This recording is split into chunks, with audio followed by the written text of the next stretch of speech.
কেউ মারা গেলে মিলাদ ও খাওয়ার অনুষ্ঠান করা যাবে কিনা? ভাইরা, মানুষ মারা যাওয়ার পর মৃত ব্যক্তির জন্য দোয়া করতে হবে।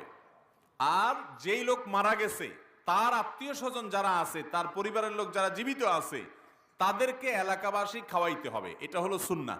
নবী করিম সাল্লাল্লাহু আলাইহি সাল্লাম নির্দেশ করেছেন, তোমরা অমুকের জন্য, তার পরিবারের জন্য খাবারের ব্যবস্থা করো, কারণ তারা প্রিয়জন হারিয়ে মন খারাপ, তাদের রান্নাবাড়া করার মতো মানসিকতা নাই। এজন্য যে মারা গেছে তার পরিবারের লোক যারা জীবিত আছে তাদেরকে বরং এলাকাবাসী খাওয়াইতে হবে। এটা হলো কি? সুন্নাত। আমাদের দেশে খাওয়ায়, সব এলাকায় খাওয়ায়, একটু হলো একদিন দুই দিন দুই চার বেলা হইলো খানা পাঠায়।